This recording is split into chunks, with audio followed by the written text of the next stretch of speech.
Hello मेरे प्यारे बच्चों, आज हम करने जा रहे हैं अपने कैश बुक चैप्टर का मेगा सेशन, जिसमें मैं करवाने वाला हूं आपको इस चैप्टर के कंप्लीट क्वेश्चंस जो हमारे सारे कॉन्सेप्ट्स को कवर कर लेंगे। अगर आपको याद हो, हमारे पुराने कॉन्सेप्चुअल लेक्चर में मैंने आपको आधे घंटे के अंदर पूरा कैश बुक चैप्टर का कॉन्सेप्ट सिखाया था। अगर आप देखोगे यहां पर तो कैश बुक के अंदर मैंने आपको बताया था कि कैश बुक क्या है, साथ ही साथ आपको बताया था कि इसमें दो तरह की कैश बुक हमें बनानी है, single column, double column. Single column के अंदर हम खाली कैश ट्रांजैक्शन रिकॉर्ड कर लेते हैं, डबल कॉलम के अंदर कैश और बैंक दोनों ट्रांजैक्शन रिकॉर्ड कर लेते हैं। साथ ही साथ इसका लॉजिक भी आपको बताया था, पैसा आएगा तो डेबिट में लिखना है, पैसा जाएगा तो क्रेडिट में लिखना है, चाहे कैश हो या बैंक हो। कुछ इंपॉर्टेंट फॉर्मेट बनवाए थे कि किस तरह से हम डबल कॉलम कैश बुक या सिंगल कॉलम कैश बुक बनवाते हैं, और आपको कुछ ट्रांजैक्शंस पॉइंट बताए थे कि अदर ट्रांजैक्शंस के लिए हम जर्नल एंट्री रिकॉर्ड करते हैं, कुछ कॉन्ट्रा एंट्री होती है जिनमें सी का सिंबल का यूज करते हैं। ये सब बातें आज के क्वेश्चंस में आपको मिलेंगी बच्चों। और साथ ही साथ आपको एक चेक्स से रिलेटेड इंपॉर्टेंट पॉइंट बताया था, ये भी आपको आज क्वेश्चंस के अंदर कवर होता हुआ दिखेगा। और एक कॉन्सेप्ट था छोटा सा पेटी कैश बुक का, जो आपको सिखाया था इम्प्रेस्ड सिस्टम का, कि जिसमें बड़ा कैशियर छोटे कैशियर को पैसे देता है हर महीने की स्टार्टिंग में, और वो छोटे छोटे खर्चे करता रहता है। इस तरह की बात आपको बताई थी। तो ये था हमारा कॉन्सेप्ट जो हमने पढ़ा था। लेकिन आज का लेक्चर बड़ा होने वाला है, क्योंकि इसमें सारे क्वेश्चंस कवर होंगे, सिंगल कॉलम भी, डबल कॉलम कैश बुक भी, पेटी कैश बुक के हर वैरायटी के क्वेश्चन, यानी कंप्लीट लेक्चर है विद क्वेश्चन, जिसमें मैं आपको अपने क्लासरूम में लेकर चलूंगा और सारे क्वेश्चंस करवाऊंगा बहुत ही धीरे धीरे इन डेप्थ एक्सप्लेनेशन के साथ। बाकी वीडियो शुरू करने से पहले आपको बता देता हूं कि हमारे चैनल से अगर आपको फायदा हो रहा है तो प्लीज लाइक कीजिए वीडियो, कमेंट कीजिए और शेयर जरूर कीजिए, क्योंकि बहुत सारे बच्चे अभी भी ऐसे हैं जिनको पता ही नहीं है कि तैयारी करनी कहां से है। और हमारे चैनल पर आपको पता ही है कि तैयारी इन डेप्थ भी होती है और बहुत अच्छे से कंप्लीट भी होती है। तो बस चैनल को सब्सक्राइब करके शेयर कर देना अपने दोस्तों के साथ। और अगर आपको हमारे साथ रेगुलरली पढ़ाई करनी है कंप्लीट कोर्स की, तो बहुत ही नॉमिनल चार्जेस पर आप हमारी मेंबरशिप नीचे ज्वाइन कर सकते हैं। ज्वाइन का बटन क्लिक करना है, और हजारों बच्चे हमारे साथ तैयारी कर रहे हैं, जिसमें अकाउंट्स और इकोनॉमिक्स का कंप्लीट कोर्स आपको मिलेगा, वो भी क्लासरूम इन डेप्थ लेक्चर्स, जिससे आपको किसी भी पेड बैच को लेने की जरूरत नहीं पड़ेगी। चलिए, तो अब चलते हैं अपने क्लासरूम के अंदर। रजिस्टर निकाल लो लेकिन, क्योंकि बहुत सारे क्वेश्चंस आने वाले हैं। बुक अगर है तो भी ठीक है, नहीं तो मैं यहां पर क्वेश्चंस भी डिस्प्ले करता रहूंगा, पर सारे क्वेश्चंस मेरे साथ साथ साथ जरूर जरूर कर लेना। तो लिखो 1 जनवरी ओपनिंग बैलेंस डैश डाल के कैश 60,000 और बैंक 30,000। उसके बाद 3 जनवरी कैश रिसीव्ड फ्रॉम सोनू ₹10,000। उसके बाद 5 जनवरी रेंट पेड बाय चेक ₹6,000। उसके बाद 7 जनवरी कैश डिपॉजिटेड टू बैंक ₹8,000। उसके बाद 9 जनवरी गुड्स परचेज्ड ₹12,000। और 10th January last salary paid ₹5,000। Prepare double column cash book. ठीक है, तो मैं ही करवाऊंगा, डोंट वरी, मैं ही सिखाऊंगा। बस आप ये छोटा सा डेमो क्वेश्चन पहले नोट कर लो आराम से।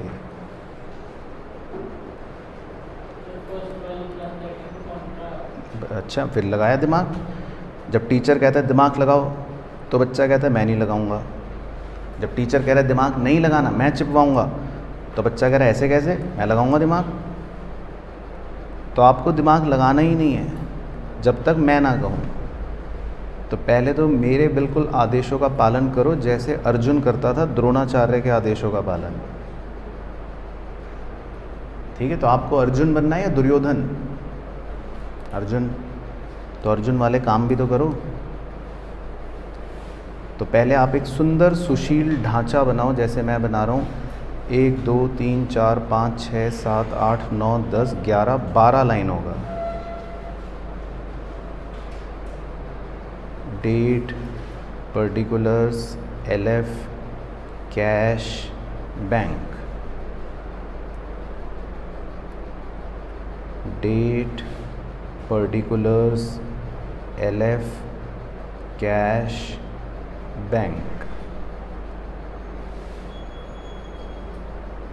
ठीक है, तो अच्छा सा फॉर्मेट बनाना सीखो पहले, बिल्कुल सुंदर सुंदर। डेट, ठीक है, सारी हेडिंग एकदम सही होनी चाहिए।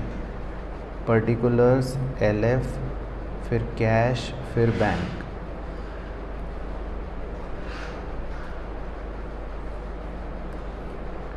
ऐसी डेट, पर्टिकुलर्स, LF, कैश और बैंक।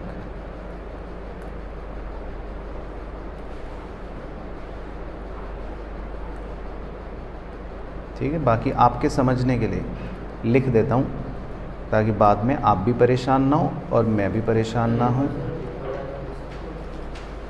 ऊपर तो अभी जाता हूँ, पहले मैं अपनी बात लिख दूँ यहाँ पे। चलो पहले ऊपर वाला चेपो, पहले क्वेश्चन ही चेप लो। चलो, तो अब मैं मेन चीज़ लिख रहा हूँ, पहले वो देख लेना अच्छे से, फिर मुझे बताना ईच एंड एवरीबडी कि भाई समझ आया कि नहीं। देखो,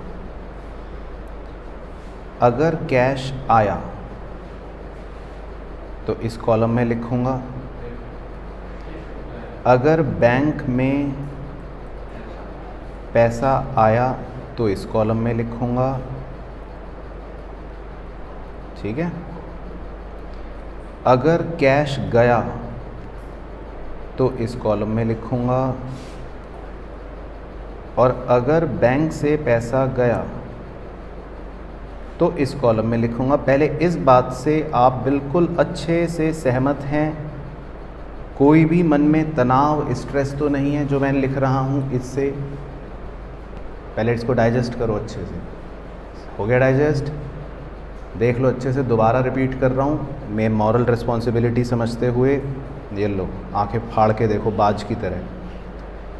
अगर कैश आया तो डेबिट साइड पे इधर लिखूंगा, ओके।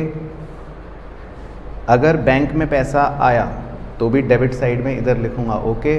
कट हो गई बात? ठीक है। और अगर कैश गया तो फिर क्रेडिट साइड में उधर लिखूंगा, ओके। और बैंक से पैसा गया तो भी क्रेडिट साइड में उधर लिखूंगा। तो अगर इतना लॉजिक याद रख लोगे तो आपका समझ लो पूरा चैप्टर फिनिश। तो बोलो, इतना लॉजिक ओके हो गया? कोई दिक्कत तो नहीं?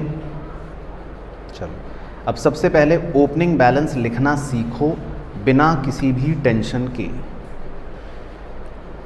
तो देखो ध्रुव भाई, ओपनिंग बैलेंस कैसे लिखते हैं पहले ये सीखते हैं। आओ, ओपनिंग बैलेंस को लिखने का तरीका ये होता है कि बस आपको डेबिट साइड पे जाना है। कौन सी साइड पे जाना है? डेबिट साइड पे, ठीक है। और डेट तो जो दे रखी है वही लिख लो। क्या दे रखी है? जनवरी 1। और पर्टिकुलर्स तो रटा रटाया है, टू बैलेंस BD। ठीक है, तो क्लियर हो गया ओपनिंग बैलेंस कैसे लिखना है। बस अब अमाउंट आप बताओ। चलो, कैश कितना है? 60,000 और बैंक में 30,000। तो क्लियर हो गया सब बच्चों को? चलो, अब मैं आप ही से पूछ रहा हूँ, ध्यान से सुन के बताना। अगर भगवान ना करे टीचर ने चालाकी करी और टीचर ने ओपनिंग बैलेंस में बैंक के आगे लिख दिया ओवरड्राफ्ट, तो क्या करोगे आप? तो फिर आपको 30,000 को क्रेडिट में लिखना पड़ेगा। वो भी करेंगे हम किसी क्वेश्चन में, ठीक है। चलो, तो ये तो हो गया ओपनिंग बैलेंस लिखने का तरीका। अब 3 जनवरी से शुरू करता हूँ। पहले आपसे पूछूंगा, आप सही बताओगे तो सही, नहीं तो फिर मैं बताऊंगा। कैश रिसीव्ड फ्रॉम सोनू, तो बताओ पैसा आया या गया? आया, तो कौन सी साइड लिखना है? डेबिट। ठीक है, तो लिख दूँ फिर कैश आया सोनू से 10,000। तो देख लो कैसे लिखना है, देखो डेट लिखनी है 10 जनवरी, अच्छा 3 जनवरी, ओके। पर्टिकुलर में लिखना है 2, अब आगे क्या लिखोगे? सोनू। कैश आया किसकी वजह से? सोनू की वजह से, हाँ। और कैश के अमाउंट में कितना? 10,000। तो बताइए भाइयों बहनों, क्लियर है या रिपीट करूं? क्लियर हो गया? चलो आगे देखो, अगला डेमो 5 जनवरी, धीरे धीरे देखना है। रेंट पेड बाय चेक 6,000, हमने रेंट पे कर दिया, पेमेंट हो गई, तो पैसे गए, ठीक। और चेक पे कर दिया तो मतलब कहाँ से पैसे गए? बैंक से पैसे गए, ओके। चलो तो 5 जनवरी देखो कैसे रिकॉर्ड करेंगे, देख लो। डेट लिखोगे 5 जनवरी, पर्टिकुलर में लिखोगे बाय क्या? Rent account. बैंक से पैसे किसकी वजह से गए? रेंट की वजह से गए, तो बैंक में लिख लो 6,000। ठीक है भाइयों बहनों, तो क्लियर है या रिपीट करूं? समझ आ गया? चलो, तो बस आपको सिंपल सोचना है बस। अब 7 जनवरी को तो इतना ज़्यादा सोचना है, इतना ज़्यादा सोचना है कि मैं क्या बताऊं। इसमें तो लिखा है कैश डिपॉजिटेड टू बैंक 8,000, तो अकाउंटिंग इक्वेशन सोचो। कॉन्ट्रा तो है हाँ, लेकिन कौन बढ़ेगा और कौन घटेगा?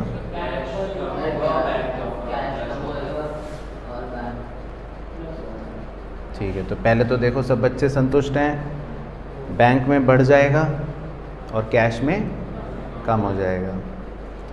तो पहले बढ़ने वाली साइड पे चलते हैं, चलो। तो बैंक बढ़ गया तो किस साइड रिकॉर्ड करोगे? बताओ। बैंक में पैसा आया तो किस साइड लिखोगे? Debit, very good. तो बैंक में डेबिट साइड पे 8,000 रुपये लिख लो। सी का सिंबल ज़रूर बना देना LF के कॉलम में, और तारीख लिख लो क्या थी? 5 जनवरी, 5 या 7 जनवरी, ओके। तो अब बताना चौहान साहब, आप बताना बैंक में पैसा आया किसकी वजह से? हाँ कोई भी बता दो, दोनों ही चौहान हो।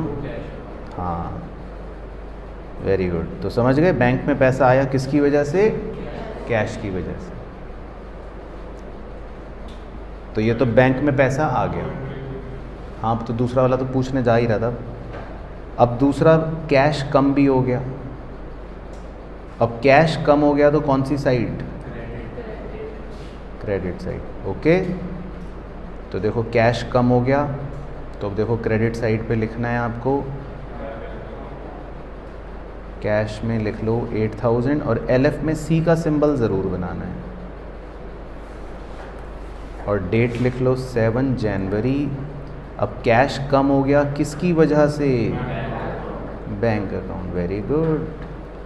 तो देखो मेरे प्यारे बच्चों, अब आपको कॉन्ट्रा एंट्री ये समझ आई? देखो इसको कॉन्ट्रा एंट्री बोलते हैं, ये है कॉन्ट्रा एंट्री। देखो जी, सबको क्लियर हो गई कॉन्ट्रा एंट्री? कोई भी डाउट तो नहीं है?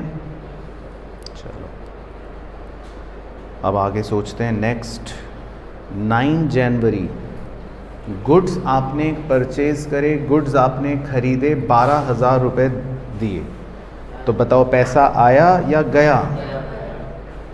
गया। गुड्स खरीदे तो पैसा गया, तो किस साइड लिखोगे? Credit side. तो लिखो 9 जनवरी 12,000 रुपये, और बताओ किसकी वजह से गए? By purchase account, very good.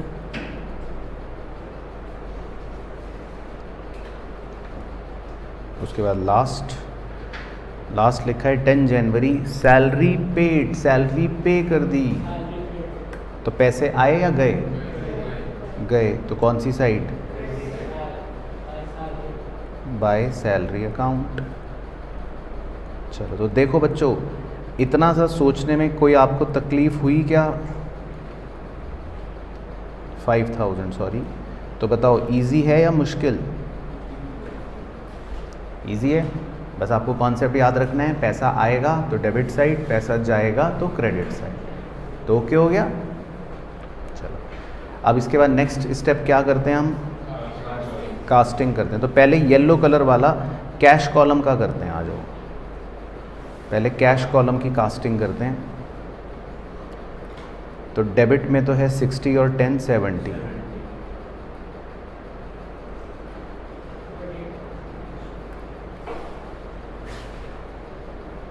तो महीने का आखिरी दिन लिख लो 31 जनवरी, बाय बैलेंस CD।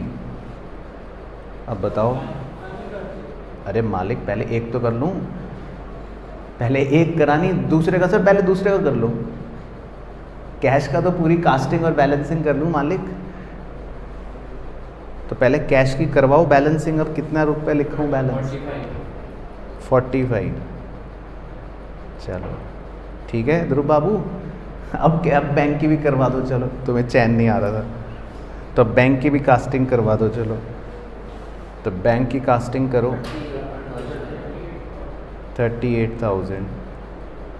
अब बैंक की बैलेंसिंग भी करवा दो 32,000। बस, तो मुबारक हो, आपके एग्ज़ाम में 4 नंबर पक्के। तो मतलब ये जो क्वेश्चन है स्टैंडर्ड 4 नंबर का क्वेश्चन आता है। क्वेश्चन आपसे कहता है डबल कॉलम कैश बुक बनाकर दिखाइए। तो मतलब प्रोसीजर समझ आ गया कॉन्सेप्चुअल। इसमें लिखा है record the following transaction in double column cash book and balance the book on 31 मार्च 2025। ठीक है, तो डबल कॉलम कैश बुक बनानी है। ठीक है, चलो तो जो जो आपको याद आएगा पहले आप बताना, फिर मैं बताऊंगा। सबसे पहले 1 मार्च को कैश इन हैंड दिया है और कैश एट बैंक दिया है, मतलब ओपनिंग बैलेंस दिया है। तो ओपनिंग बैलेंस कहाँ लिखना था? ठीक है, बिल्कुल सही। तो आप पहले डेट लिख लो 1 मार्च और पर्टिकुलर्स में लिख लो टू बैलेंस BD। ठीक है, शॉर्ट में लिख दिया।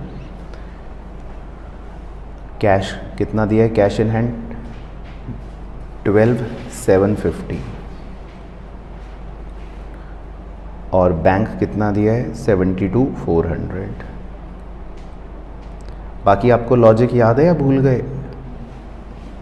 डेबिट में कब रिकॉर्ड करते हैं? जब पैसा आता है, और क्रेडिट में जब जाता है। सही, बिल्कुल सही। बस चलो, फिर उसके बाद 4 मार्च को लिखा है रिसीव्ड फ्रॉम आशा कैश 1200 रुपये, हमें आशा से कैश मिला 1200 रुपये का, एंड चेक फॉर 3200, और चेक मिला 3200 का, कॉमा उसके बाद दिया है अलाउड डिस्काउंट 400, और 400 का डिस्काउंट अलाउ कर रहा है। तो 3 बातें, एक ही पॉइंट में 3 बातें।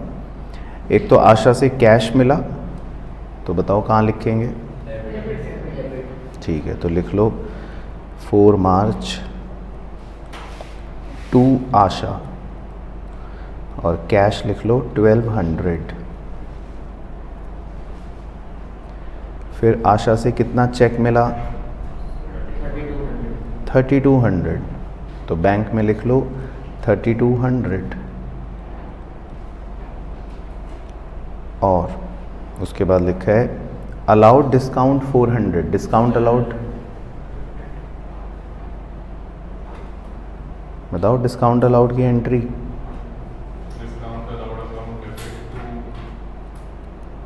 आशा। तो डिस्काउंट के बारे में आपको सिखाया था कि डिस्काउंट की आपको क्या करनी पड़ती है?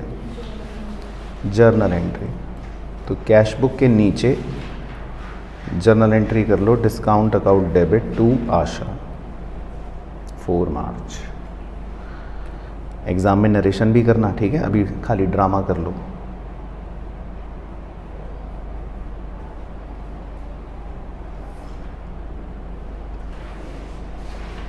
चलो ठीक है, तो याद रखना है। उसके बाद 7 March, paid salary to staff by cheque, आपने अपने स्टाफ को सैलरी दी चेक से, क्रेडिट, वेरी गुड। 7 मार्च, तो 7 मार्च और बैंक में से 25,600 क्रेडिट कर लेंगे, और पर्टिकुलर क्या लिखोगे, बाय सैलरी अकाउंट, सही।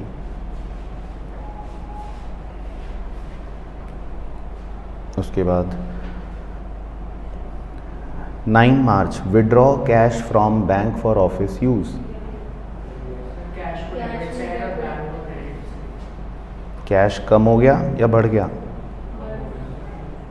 बढ़ गया, और बैंक क्या हो गया, कम हो गया। तो ये कौन सी एंट्री है, कॉन्ट्रा एंट्री 21,900। तो पहले कैश में बढ़ गया कर लेते हैं, आ जाओ। हाँ, तो 9 मार्च कैश में लिख लेते हैं 21,900, LF के कॉलम में C का सिंबल बना लो, और पर्टिकुलर क्या लिखोगे, टू बैंक अकाउंट, सही। और क्रेडिट में भी लिख लेते हैं 9 मार्च बाय, क्या लिखेंगे, कैश अकाउंट, C का सिंबल बना लेते हैं, और बैंक में माइनस, मतलब लिख लेते हैं क्रेडिट में 21,900, C का सिंबल ज़रूर बनाना है, कॉन्ट्रा एंट्री।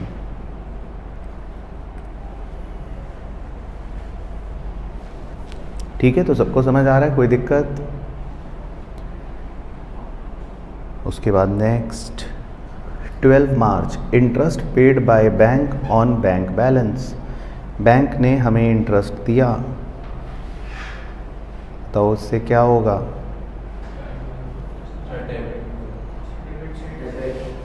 ठीक है, पैसे आ गए, वेरी गुड। तो डेबिट साइड लिख लेंगे 1200 रुपये, तो लिख लो 12 मार्च टू, क्या लिखोगे, इंटरेस्ट, बस इंटरेस्ट अकाउंट लिख लो शॉर्ट में, काफ़ी है। ठीक है, उसके बाद next 16 March, purchased furniture in cash, 16,500 furniture खरीदा, तो 16 मार्च क्रेडिट में लिख लो, क्या लिखोगे, बाय फर्नीचर अकाउंट, ठीक है। और कैश में कितना, 16,500।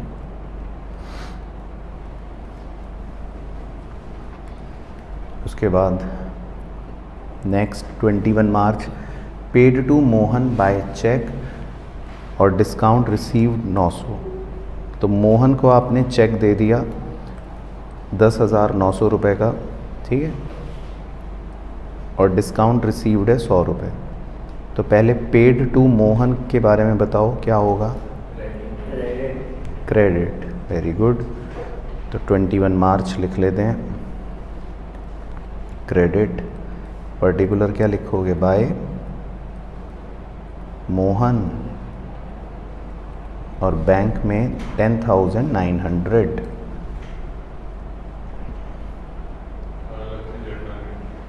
और डिस्काउंट रिसीव्ड का क्या करोगे, जर्नल एंट्री, तो कर लेते हैं, आ जाओ। क्या है डेट, 21 मार्च, क्या एंट्री होगी, मोहन अकाउंट डेबिट,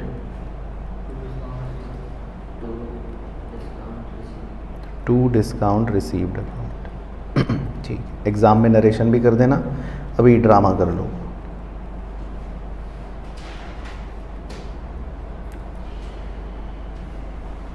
चलो, तो कोई दिक्कत तो नहीं लग रही किसी को? अब 24 March, proprietor withdrew from office cash for his personal use, cash आया या कम हुआ, कम हो गया है ना। प्रोप्राइटर ने अपने पर्सनल यूज़ के लिए कैश विड्रॉ कर लिया, तो कैश क्या हो गया, कम हो गया, तो कहाँ लिखोगे, क्रेडिट। तो लिख लो 24 मार्च,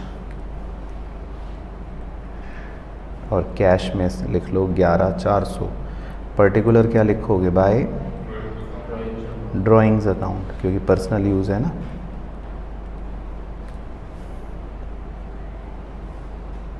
उसके बाद 11,600, सॉरी 600 कर लेना बच्चों, 11,600 था।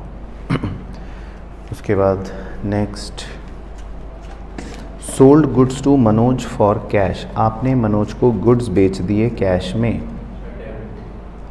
तो क्या हो गया?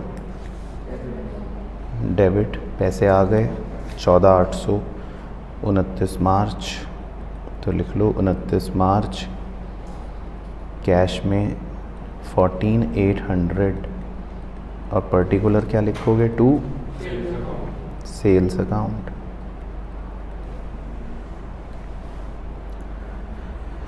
उसके बाद last, deposit office cash in bank, bank में कैश जमा कर दिया, तो बैंक बढ़ गया, कैश कम हो गया, तो कौन सी एंट्री है ये? Contra entry. तो पहले बैंक में बढ़ा लेने थे, तो बैंक में डेबिट साइड लिख लेते हैं 31 मार्च, टू क्या लिखोगे? पर्टिकुलर कैश अकाउंट, सी का सिंबल, और बैंक के कॉलम में लिख लो 21,200, और क्रेडिट साइड भी 31 मार्च, बाय क्या लिखोगे? बैंक अकाउंट, सी का सिंबल, और कैश में से 21,200।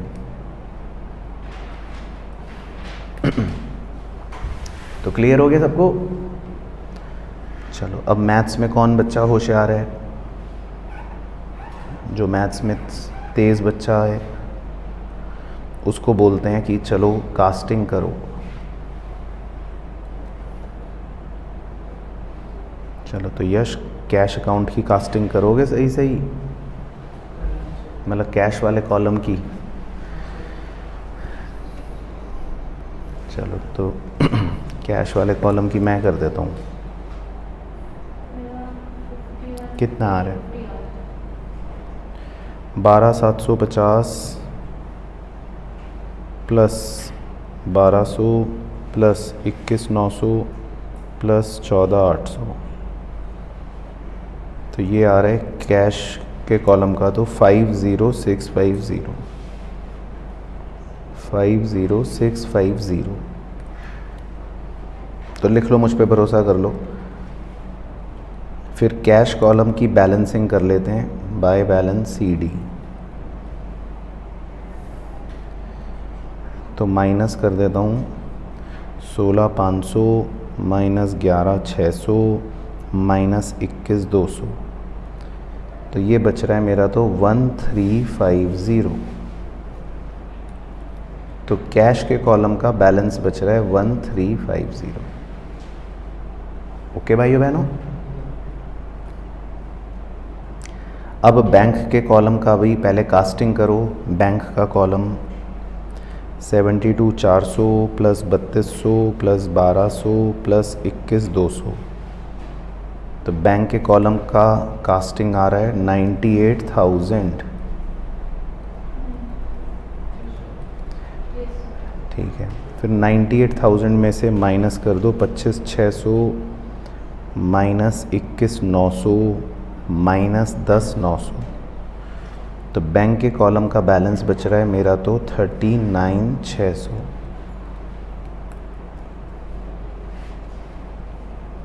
तो एक बार किताब वालों का देख लो कि क्या उन्होंने सही करा है।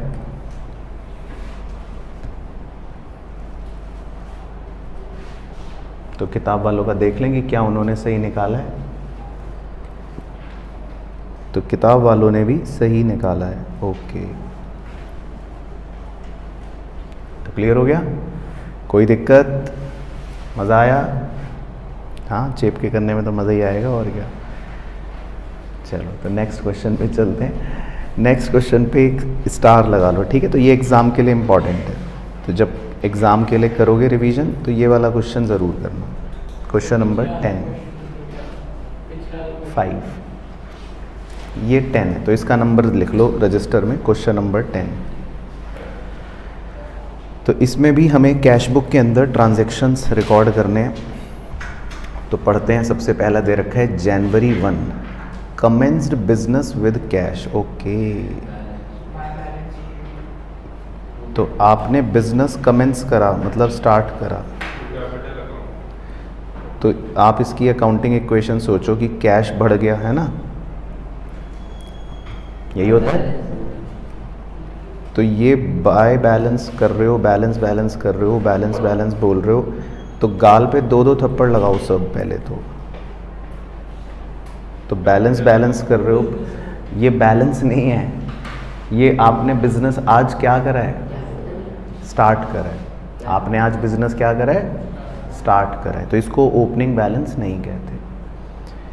तो आपको अगर इसकी जर्नल एंट्री पूछूं मैं कि चलो इसकी जर्नल एंट्री सुनाना ज़रा, cash account debit to capital account ना, हाँ। तो इसका मतलब आप कैश आपका जो बढ़ रहा है ना, तो वो किसकी वजह से बढ़ रहा है, क्या लिखोगे, कैपिटल, राइट। तो 1 जनवरी आपको टू बैलेंस बीडी नहीं लिखना, आपको क्या लिखना है, टू कैपिटल अकाउंट। चलो, तो पहली गलती यही करते हैं बच्चे। तो मैं हर गलती वाले पॉइंट पे हाथ का निशान बनाऊंगा ताकि आप अलर्ट रहोगे कि अच्छा ये गलती बच्चे करते हैं, हमें नहीं करनी। ठीक है, तो बच्चे क्या गलती करते हैं, बच्चे बैलेंस लिखते हैं आपकी तरह, लेकिन अब आप नहीं लिखोगे। ठीक, समझ गए। तो बैलेंस सिर्फ कब लिखना है, जब नॉर्मल दे रखा हो। लेकिन अगर लिखा है कि बिजनेस कमेंस हुआ तो क्या लिखना है, कैपिटल। ठीक है, चलो सेकंड पॉइंट बताना अपने आप। ठीक है, हर पॉइंट में आपसे दिमाग लगवाऊंगा। जनवरी 2 opened bank account and deposit cash in bank. बताओ, श्योर, सही। तो आपने बैंक में पैसे डिपॉजिट करे तो बैंक बैलेंस बढ़ गया और कैश का बैलेंस कम हो गया, तो इसको बोलते हैं कॉन्ट्रा एंट्री। तो पहले बैंक को बढ़ा लेते हैं, आ जाओ। तो 2 जनवरी लिख लेते हैं, टू कैश अकाउंट, बिल्कुल सही। सी का सिंबल बना लेते हैं और बैंक के कॉलम में लिख लो 20,000। और क्रेडिट में भी 2 जनवरी लिख लेते हैं और क्या लिखेंगे, बाय बैंक अकाउंट, सी का सिंबल, और कहाँ से कम करना है पैसा, कैश में से। तो कॉन्ट्रा एंट्री अब सबको रिकॉर्ड करनी आ गई। चलो, उसके बाद नेक्स्ट 4 जनवरी। अच्छा, एक और है बीच में, सेकंड में, purchased goods in cash. Okay, क्या होगा, कैश माइनस, तो कहाँ लिखोगे, क्रेडिट, बाय परचेज अकाउंट, सही। तो लिख लो 2 जैन बाय परचेज अकाउंट 5,000। ठीक है अथर्व, समझ आ रहा है, पन्ने पलट रहे हो, पीछे खजाना ढूंढ रहे हो मेरे दोस्त। बाकी पोस्टिंग क्लियर चल रही है जो कर रहा हूँ। चलो, उसके बाद नेक्स्ट 4 जनवरी पेड वेजेस 500। तो इसमें कैश क्या हो गया, कम हो गया, तो कौन सी साइड लिखोगे, क्रेडिट।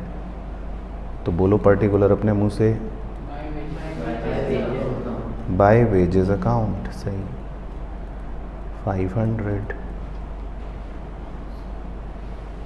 उसके बाद नेक्स्ट 6 जनवरी कैश सेल्स करी आपने, तो कैश बढ़ गया, तो कौन सी साइड लिखोगे, डेबिट। तो बताओ पर्टिकुलर, टू सेल्स अकाउंट। तो 6 जनवरी टू सेल्स अकाउंट और कैश में लिख लो 2000। उसके बाद next, purchased goods for cash, credit, cash कम हो गया तो क्या पर्टिकुलर लिखोगे? बाय परचेज अकाउंट, तो लिख लो 6 जनवरी बाय परचेज अकाउंट। तो बताइए प्यारे बच्चों, आपको कुछ भी अजीब सा तो नहीं लग रहा, घबराहट तो नहीं लग रही, सब कुछ समझ आ रहा है इजीली?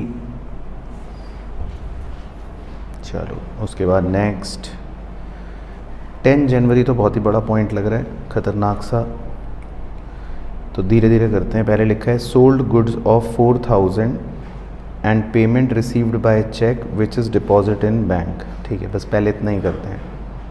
आपने गुड्स बेचे 4000 रुपये के, फिर आपको चेक मिल गया और वो चेक आपने बैंक में जमा कर दिया।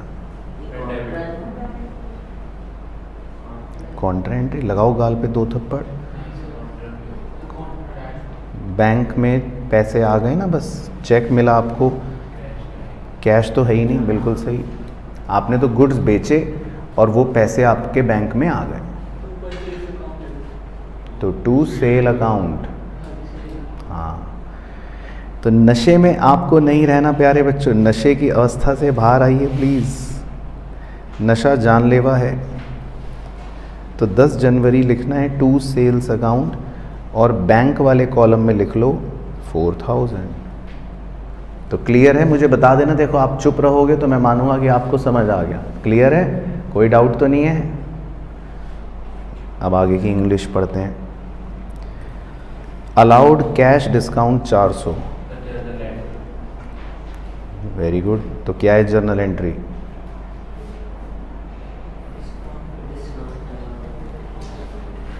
बताओ जर्नल एंट्री भी बताओ फिर। Discount allowed account debit to cash account to bank account. अगर कैश या बैंक कम हो रहा होता तो कैश बुक में ना रिकॉर्ड करता।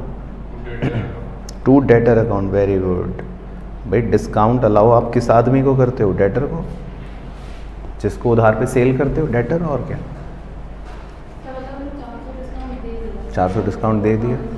नहीं नहीं, माइनस नहीं करना, तो बस डिस्काउंट अलाउड टू डेटर। ठीक है, चलो उसके बाद जी इसी में ही एक और दे रखा है, received advance from Amit by cheque. हमें चेक मिल गया,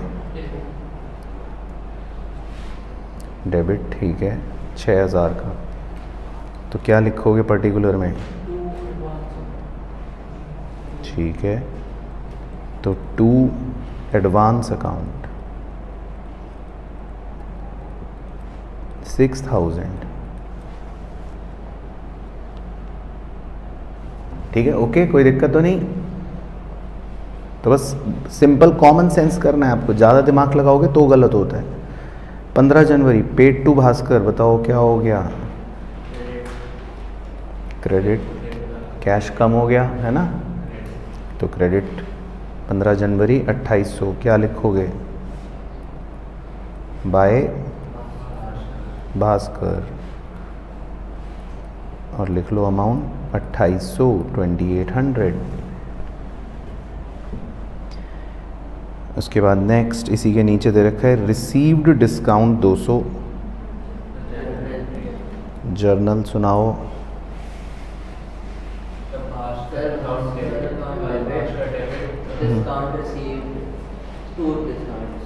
ठीक है, Bhaskar debit 200 to discount received account 200।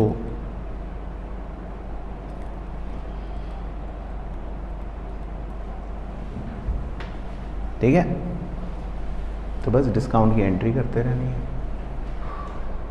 उसके बाद 18 जनवरी परचेज्ड गुड्स फ्रॉम कंचन। कंचन से गुड्स खरीदे, तो बताओ क्यों? जर्नल एंट्री क्या है इसकी? परचेज गुड्स फ्रॉम कंचन की जर्नल एंट्री सुनाओ। परचेज अकाउंट डेबिट टू कंचन, है ना। तो अब इसमें आपका कैश बढ़ा या कम हुआ? कम हुआ, तो लगाओ गाल पे 2 थप्पड़ तेज वाले। कुछ भी नहीं हुआ, क्योंकि ये गुड्स आपने कैश में खरीदे हैं कि क्रेडिट में खरीदे हैं? Purchase goods from Kanchan, journal entry, तो नो एंट्री, मतलब इस कैश बुक में नो एंट्री, क्योंकि आप जब गुड्स क्रेडिट पर खरीदते हो तो क्या कैश कम होता है या कैश बढ़ता है? तो ये ट्रांजैक्शन आपको पागल बनाने के लिए दी है। तो दूसरा हाथ का निशान बना देता हूँ। कुछ बच्चे यही गलती करते हैं जो चौहान साहब आप कर रहे थे, समझ गए? क्योंकि ये तो क्रेडिट ट्रांजैक्शन है, आपने गुड्स कैसे खरीदे? क्रेडिट पर, तो इससे कैश तो ना ही आया ना गया। ओके हो गया? क्लियर है सबको? बोलो ना हाँ या ना, मतलब जो भी है। चलो 20 Jain, goods of 10,000 were destroyed during transportation. 10,000 रुपये के गुड्स डिस्ट्रॉय हो गए, जल गए मतलब, या तबाह हो गए, और transport company admitted the claim in full. क्यों? Very good. तो इसका हमें कुछ नहीं करना, ये भी पागल बनाने के लिए दिया है, क्योंकि अगर हमारे गुड्स जल गए तो उससे हमें क्या? बच्चा कह रहा है हमें क्या क्या क्या मतलब गुड्स अगर जल गए तो उसमें कैश तो कुछ नहीं हुआ, तो ना ही कैश आया ना ही कैश गया, तो इसको कुछ नहीं करना। फिर 27 जनवरी, रिसीव्ड चेक। अब आपको चेक मिला फ्रॉम ट्रांसपोर्ट कंपनी, 10,000 रुपये का चेक मिल गया। तो जब चेक मिला ट्रांसपोर्ट कंपनी से, तो फिर तो आपका बैंक मतलब एक तरह से बढ़ गया ना। तो ये रिकॉर्ड कर लेंगे, कौन सी साइड? डेबिट। तो ये कर लेते हैं 27 जनवरी 10,000 रुपये। तो बैंक कॉलम में 10,000 रुपये लिख लो, पर्टिकुलर बताओ टू ट्रांसपोर्ट कंपनी। लिखने में मज़ा सा नहीं आ रहा, चलो लिख लो, हाँ ट्रांसपोर्ट कंपनी लिख लो। बाकी आप इंश्योरेंस क्लेम भी लिख सकते हो, लेकिन चलो ट्रांसपोर्ट कंपनी ही लिख लो, सही है। तो टू ट्रांसपोर्ट कंपनी, ओके। चलो उसके बाद next 28 January, withdrew from bank. Bank से पैसे निकाले तो क्या हो गया? कैश बढ़ गया, कैश बैंक कम हो गया, कॉन्ट्रेंट 5,000। तो पहले कैश को बढ़ा लेते हैं। 28 जनवरी क्या लिखोगे?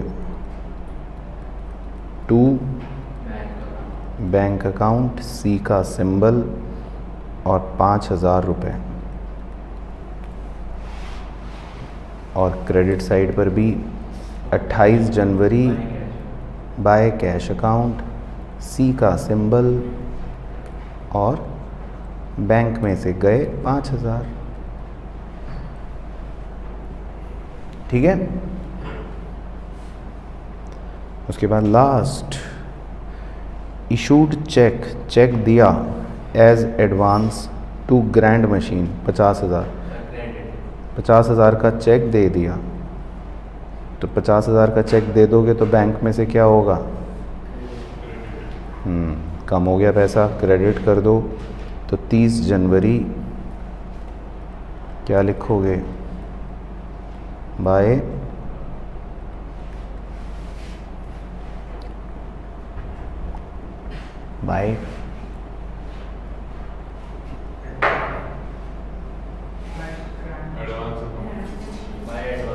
ग्रैंड मशीन तो नाम है उसका, कम एडवांस, फोकस एरिया है एडवांस, क्योंकि जो आपने चेक दिया वो एक एडवांस दिया है, तो बाय एडवांस अकाउंट। ओके। चलो अब जो भी मैथ्स में होशियार है उसको लगाते हैं काम पे। तो पहले कैश कॉलम की कास्टिंग करो। तो तुम पे भरोसा कैसे कर लूँ? 50 और 2 52 और 5 57। तो कैश कॉलम की कास्टिंग तो हो गई 57,000। अब कैश कॉलम में बैलेंसिंग करते हैं, आ जाओ। 31 जनवरी बाय बैलेंस CD। तो 57,000 में से माइनस करो ये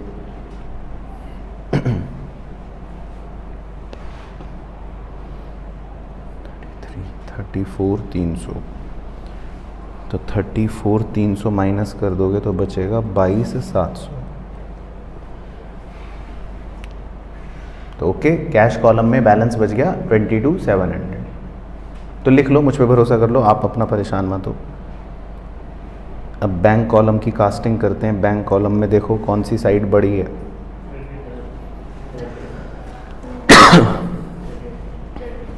कौन सी बड़ी है? 55,000। ओके, कहाँ है 55,000? ठीक है, तो बैंक कॉलम में कास्टिंग कर लो 55,000। फिर बैंक कॉलम में balance 31 January to balance CD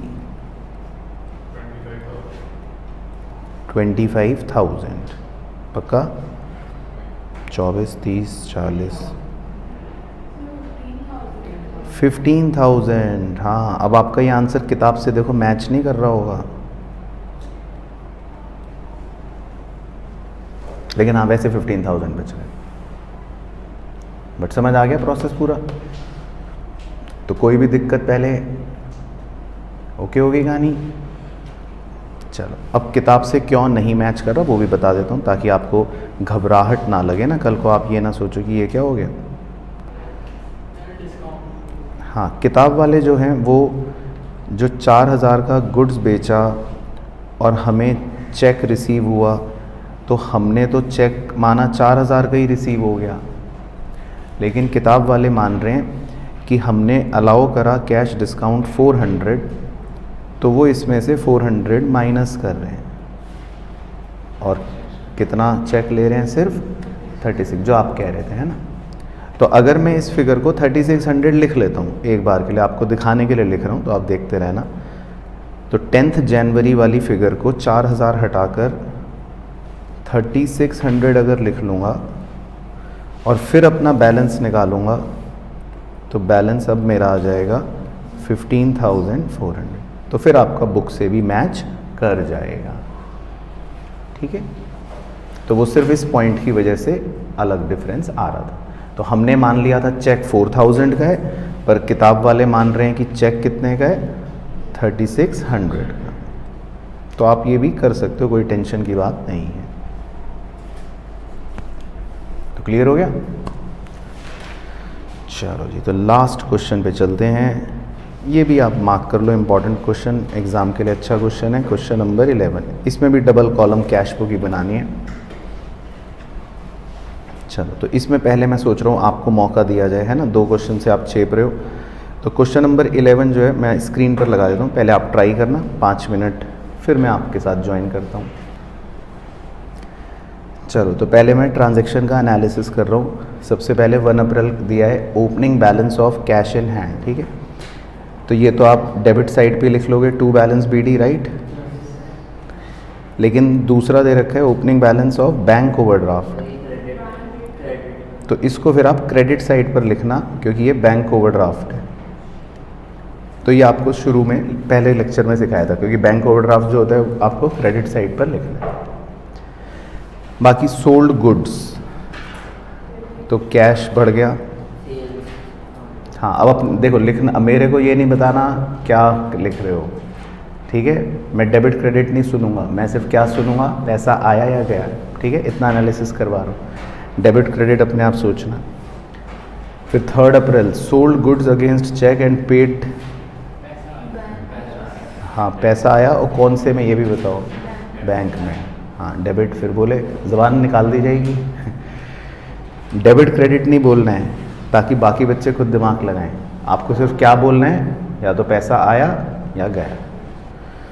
sold good और किस में, हाँ column sold goods to Reema, payment received by cheque, पैसा आया है बैंक प्लस, तो लगाओ गाल पे 2 थप्पड़। क्योंकि ये हमें अभी चेक मिला है 5 तारीख को। हाँ वेरी गुड। आपने इस चेक को पता है बैंक में कब डिपॉजिट करा है? 6 तारीख को। तो 6 तारीख को आपको बैंक में प्लस करना है। तो ये भी पॉइंट आपको चेक वाले पॉइंट में सिखाया था, देखो रजिस्टर में।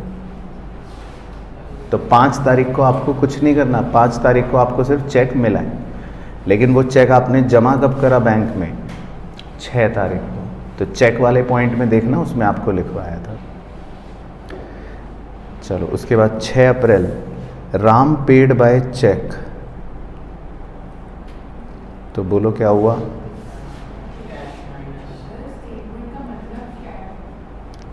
राम पेड बाय चेक का, राम ने हमें चेक दे दिया बैंक प्लस, और डिस्काउंट अलाउड की क्या कर दोगे?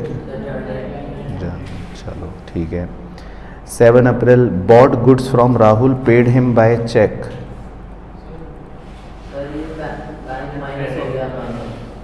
ठीक है। Salaries paid to staff by cheque. ठीक है। Deposit in bank, contra, very good. उसके बाद cheque received from Suresh, paid into bank, bank plus. बस सुरेश से मिला ना हमको तो चेक, तो बैंक प्लस। उसके बाद डिस्काउंट अलाउड की जर्नल एंट्री। उसके बाद receive from R Kumar a cheque for settlement of his account for 1,95,000, bank plus. लेकिन कितने रुपए बैंक प्लस? 187,500। और जो आपने 7,500 का डिस्काउंट दिया वो जर्नल। ठीक है। Paid wages in cash, cash minus bank charges, bank में से पैसे गए। Withdrew from bank, Contra entry, very good. ठीक है इशिता, समझ आ रहा है थोड़ा थोड़ा? तो पहले एनालिसिस सीखना है, डेबिट क्रेडिट बात की बात होती है। Withdrew from bank for personal use, very good, bank में से पैसे गए।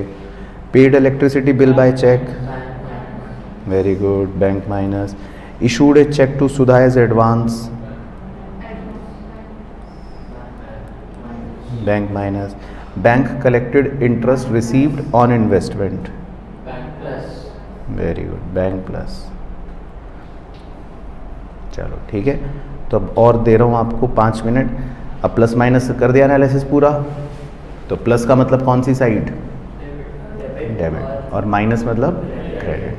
चलो तो करो, 5 मिनट और दे रहा हूँ, फिर फाइनल आंसर दिखाऊंगा एक साथ। चलो तो पहले 4 जर्नल एंट्रीज नोट करो। देखो 5 अप्रैल को आपको जो चेक मिला उसकी जर्नल एंट्री लिखो, cheque in hand account debit to Reema. ठीक है, ये आपको जर्नल एंट्री करनी है। फिर 6 अप्रैल को डिस्काउंट अलाउड की entry, discount allowed account debit to Ram. फिर 11 अप्रैल को भी डिस्काउंट की entry, discount allowed account debit to Suresh. और 15 अप्रैल को भी डिस्काउंट की entry, discount allowed account debit to R Kumar. तो 4 आपको जर्नल एंट्रीज करनी है। तो ये पहले ये नोट कर लेना। आओ अब फाइनल आंसर चेपते हैं। तो देखो सबसे पहले इतना चेपो 10 अप्रैल तक, और जो जो आपने पोस्टिंग करी अपनी क्रॉस चेक करते रहो। पहले आपने डेबिट में लिखा 1 लाख बैलेंस, जहाँ जहाँ हाथ का निशान बनाए वो क्या है, मतलब जो बच्चे गलती करते हैं। तो एक तो बैंक ओवरड्राफ्ट क्रेडिट में लिखना है, ये ध्यान रखना। ठीक है, एक बार अपने चेक करो, देखो 1 लाख लिखा हुआ है डेबिट में, फिर 3,48,000 लिखा हुआ है, फिर 3,36,000, बैंक वाले में, फिर 1 लाख, फिर 78,000 और फिर 3 लाख। ठीक, और क्रेडिट वाले चेक करो 5 लाख, तो पहले इतना तो चेक करा दूं गुरु। अब क्रेडिट में देखो 5 लाख और 44,800 लिखा हुआ है और 2,20,000 सैलरी, और कैश वाले में 3 लाख कॉन्ट्रा एंट्री और 30,000 वेजेस। चलो आओ रेस्ट आगे का चेक करो। अब डेबिट में 1 लाख और बैंक में चेक कर लो 3 लाख, 1,28,500, 187,500 और 15,000। तो फिर कास्टिंग क्यों गलत आ रही थी? Yes sir. नहीं, कैश कॉलम का टोटल आएगा 5,48,000 और बैंक कॉलम का टोटल आएगा 12,21,300। अब टोटल सही लिखना, और जो रेड कलर में आप देख रहे हो वो बैलेंस है। डेमो ये है, from the following particulars prepare a पेटी कैश बुक, ठीक है, for the month of April. तो पेटी कैश बुक जो होती है वो दो तरह से बनती है। तो पहले मैं जो आपको डेमो दूंगा वो सिंपल पेटी कैश बुक का डेमो दिखा रहा हूँ। नहीं, पेपर में क्वेश्चन बोलता है। अब जैसे क्वेश्चन बोलता है पेटी कैश बुक, तो खाली सिंपल वाली बनानी है। अब जब अगला डेमो दूंगा उसमें क्वेश्चन बोलेगा एनालिटिकल पेटी कैश बुक, तो फिर एनालिटिकल वाली बनानी है, ठीक है। लेकिन पहले मैं आपको सिंपल वाली सिखाता हूँ। और सिखाता क्यों, पहले तो आप नॉर्मल बेसिक मैथमेटिक्स देखना कि क्या है। जैसे सबसे पहले 1 अप्रैल को लिखा है ड्रू फॉर पेटी कैश 5,000 रुपये। इसका क्या मतलब होता है?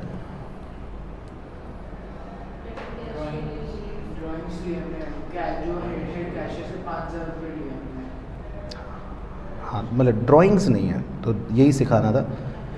ड्रू फॉर पेटी कैश का मतलब है कि बड़े कैशियर ने अपने कैश में से 5,000 रुपये निकाल कर किस में दिए?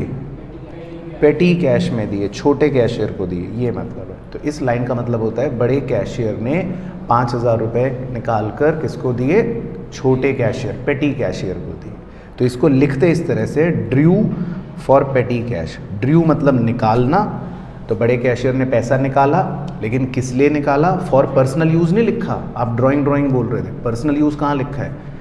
उसने पैसा निकाला लेकिन किसको दिया? फॉर पेटी कैश। हाँ, तो आप अपने आप को अब छोटा कैशियर समझना, ठीक है। क्यों सर, मैं तो बड़ा कैशियर हूँ। तो आप छोटे कैशियर हो, बड़ा तो मैं हूँ। तो मैंने आपको कितने रुपए दिए? 5,000। तो अब आपको ये सोचना है आपकी जेब में 5,000 है, ठीक है। अब उसके बाद सारे के सारे ना एक्सपेंसेस की लिस्ट होती है, देखो paid paid paid paid paid paid, ये सब स्मॉल एक्सपेंसेस होते हैं। तो जैसे सबसे पहले लिखा है पेड फॉर कुरियर, तो आपने 300 रुपये पे कर दिए। बताओ कितने बचे? हाँ, मैथ्स करनी है दिमाग में। हाँ, 4,700, ठीक है। फिर आपने 400 भी पे कर दिए, तो कितने बचे? ठीक है, सही सही मैथ्स कर रहे हो। फिर ये 140 भी पे कर दिए,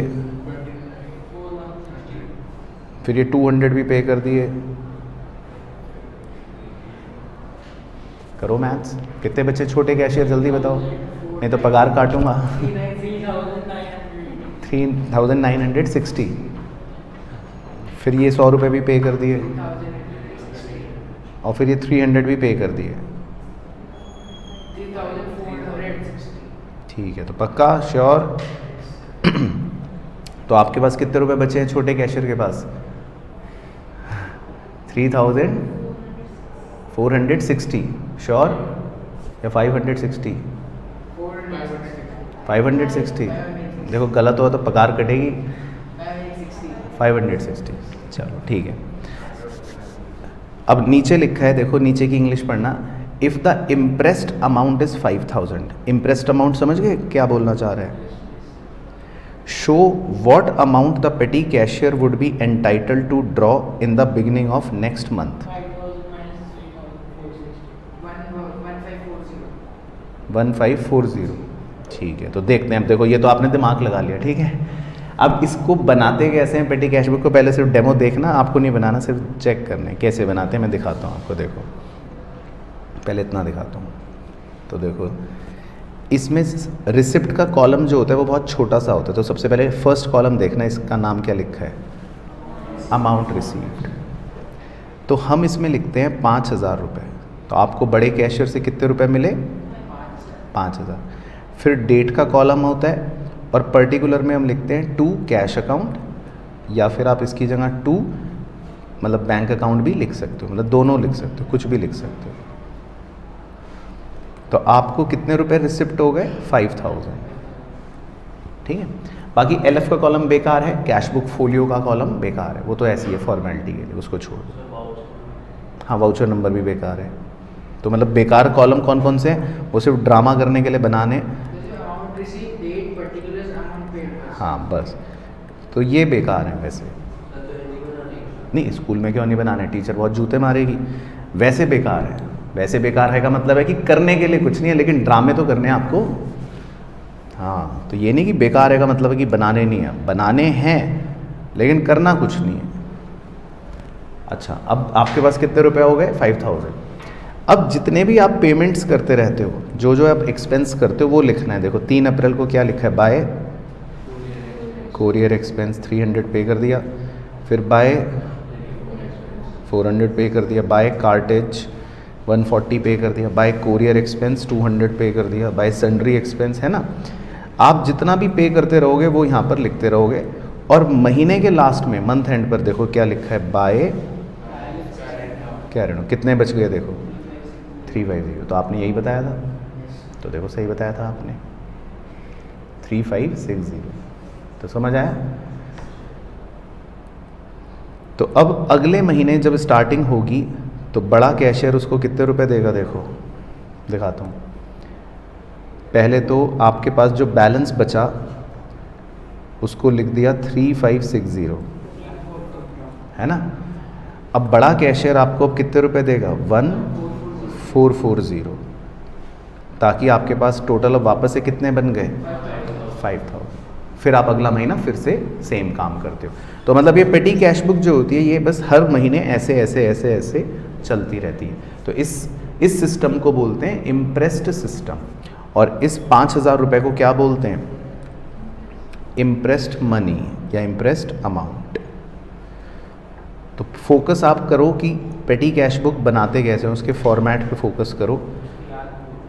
याद हो गया। देखो सबसे पहला कॉलम क्या बनाना है, एक बार बोल दो, अमाउंट रिसीव्ड। उसके बाद ड्रामे वाले कॉलम है वो एलएफ, खाली एलएफ भी बना दो तो चल जाएगा, इसको छोड़ देना चाहे, ये तो आप स्कूल में भी चाहे मत बनाओ, ठीक है।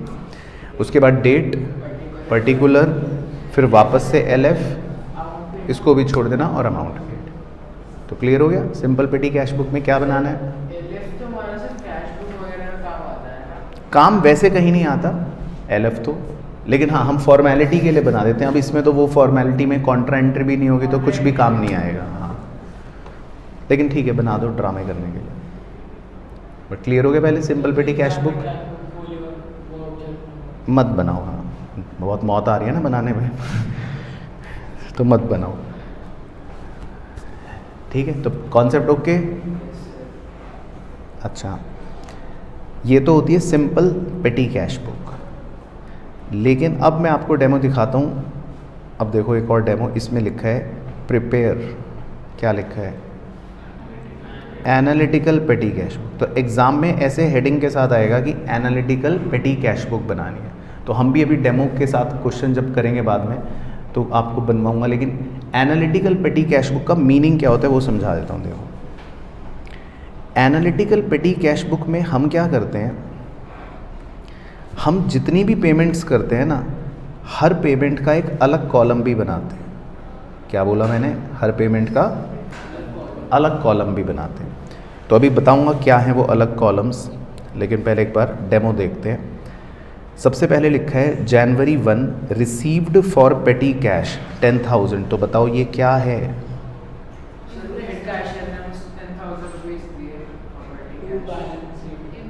तो इसको क्या लिखोगे, टू कैश अकाउंट या बैंक अकाउंट, यानी कि आपको कितने रुपए रिसीव हुए, 10,000। ठीक है, तो छोटे कैशियर अपने मैथ्स दिमाग में चलाना, आपको कितने रुपए रिसीव हो गए, 10,000। अब उसके बाद देखो सब सारे पेड लिखे होंगे, 2 जनवरी से लेके एंड तक देख लो क्या लिखा है, पेड। तो ये सारे छोटे छोटे खर्चे आपने करे। अब एक बार इन खर्चों के नाम देखते हैं क्या क्या है। पहला खर्चा क्या है? मेट्रो फेयर, ट्रैवल करने का खर्चा। फिर अगला क्या है? कार्टेज, सामान का। कोरियर, उसके बाद वेजेस, स्टेशनरी, ऑटो चार्जेस, ये फिर से ट्रैवलिंग का आ गया। रिपेयर्स, बस फेयर, ये ट्रैवल का आ गया। कार्टेज, सामान का। कोरियर का, कन्वेंस का, कार्टेज, टेलीफोन का। तो बहुत सारे खर्चे हो गए। जो ट्रैवल वाले खर्चे हमारे में, इनको हम एक ट्रैवल करके में लिख सकते हैं, अलग-अलग मेट्रो वगैरह में अलग-अलग स्पेसिफाई करना तो पड़ेगा। अभी बस मेरे को पहले मौका दो सर, पहले मैं अपनी पूरी बात रख दूं, उसके बाद आपकी जो बात है वो कहूँगा, नहीं तो बाकी बच्चे भी उतावले हो जाएंगे ना। तो पहले हम खर्चों पे फोकस करते हैं। तो कितने सारे खर्चे हैं बताओ एक बार? Metro fare, cartage, carriage, courier, stationery, auto, repair, बहुत सारे खर्चे हो गए। तो अब जब हम इस बार एनालिटिकल पेटी कैश बुक बनाएंगे तो देखो कैसे बनाते हैं, बड़े ध्यान से देखना। शुरू के कॉलम्स, शुरू का फॉर्मेट तो सेम होता है यहाँ तक। हाँ, मतलब सबसे पहला कॉलम क्या होगा? अमाउंट रिसीव्ड, उसके बाद डेट होगा, पर्टिकुलर होगा, अमाउंट पेड होगा, मेन कॉलम है ना। लेकिन अमाउंट पेड के बाद जितने भी हमने अलग अलग खर्चे करे हैं उन सब अलग अलग खर्चों का भी एक कॉलम होगा। जितने भी अभी दिखाऊंगा, हाँ, बट मैंने क्या बोला कि जितने भी अलग अलग खर्चे हैं उन सब अलग अलग खर्चों का भी क्या होगा? कॉलम होगा। इसको बोलते हैं एनालिटिकल पेटी कैश बुक। तो अब देखते हैं, तो घबराना नहीं है, बस देखना है। तो अब देखते हैं कि किस तरह की ये आपको नज़र आएगी। तो पहले आप इतना देखो बस। इसके लिए आपको अपने रजिस्टर का पेज पता है कैसा करना पड़ेगा? हॉरिजॉन्टल, नहीं हॉरिजॉन्टल में आ जाएगा। देखो अब जैसे पहला कॉलम का नाम देखो क्या दे रखा है? रिसिट्स, है ना। अब आप फोकस करना बस। और पर्टिकुलर में देखो क्या लिखा है? टू कैश अकाउंट, है ना। डेट आ गया। उसके बाद बस अब उसके बाद पेमेंट्स लिखी हैं देखो। बाय कन्वेंस कितनी पेमेंट लिखी है? 50। फिर by cartage, by courier, by wages, stationery, है ना। सारी पेमेंट्स लिखी हुई हैं, दिख रहा है आपको? Payments payments payments payments payments payments. और उसके बाद फाइनली हमारा बैलेंस बच गया 4500। तो शुरू के 4 कॉलम तो आपके सेम रहते हैं, लेकिन जितने ही सारे एक्सपेंसेस हैं इन सब एक्सपेंसेस का हमें क्या बनाना पड़ता है? एक अलग कॉलम बनाना पड़ता है। अब आप देखो, अलग कॉलम की हेडिंग अगर आपको नज़र आएगी, एक हेडिंग का नाम क्या दे रखा है? देखो, कन्वेंस। तो जब जब भी कन्वेंस का एक्सपेंस लिखा होगा तो हमें कन्वेंस के कॉलम में भी लिखना पड़ेगा। तो जब जब भी कन्वेंस का एक्सपेंस लिखेंगे तो हमें कन्वेंस के कॉलम में भी लिखना पड़ता है। ऐसी देखो दूसरी हेडिंग क्या दे रखी है? कार्टेज। तो जब जब भी हम कार्टेज का एक्सपेंस लिखेंगे तो हमें कार्टेज के कॉलम में भी लिखना पड़ेगा। तो जब जब भी कार्टेज का एक्सपेंस लिखोगे तो कार्टेज के कॉलम में भी लिखोगे। ऐसी अगला हेडिंग क्या दे रखी है? स्टेशनरी। तो जब जब भी स्टेशनरी एक्सपेंस होगा तो स्टेशनरी के कॉलम में लिखोगे। तो बात समझ आ गई? तो हर एक्सपेंस को आपको अलग हेडिंग देनी है। तो जैसे इन्होंने ये हेडिंग्स दे रखी हैं, कोरियर, उसके बाद रिपेयर, उसके बाद टेलीफोन एक्सपेंस, और सबसे मज़ेदार होती है सन्ड्रीज। ये क्या है? ये किस चिड़िया का नाम है?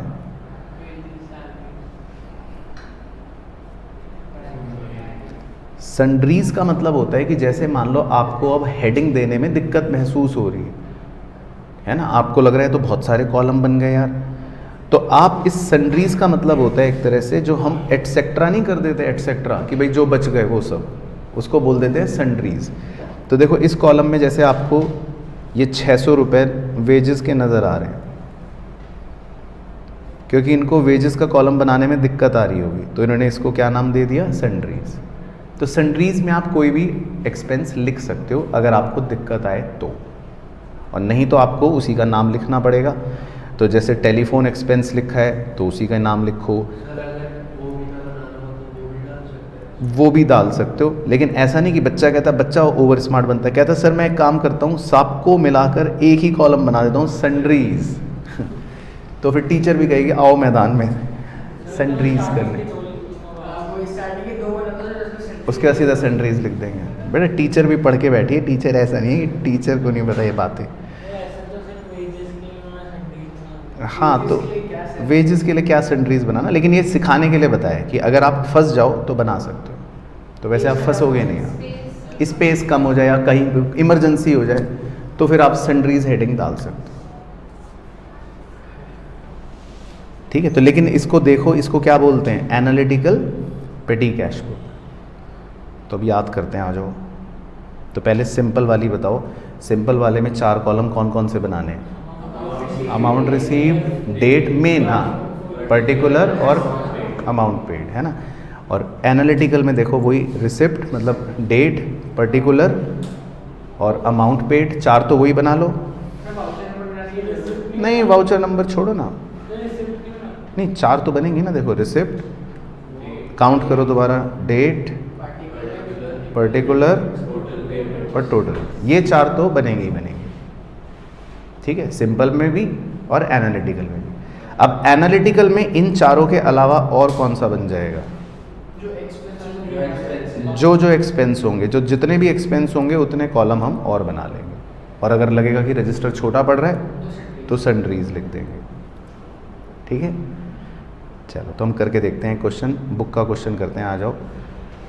तो बुक का क्वेश्चन नंबर 14 आपको दे रखा है, इसका एक एनालिटिकल कैश बुक का पेज नंबर तो पता नहीं, भगवान को पता है, लेकिन क्वेश्चन नंबर 14 बनाते हैं, आ जाओ।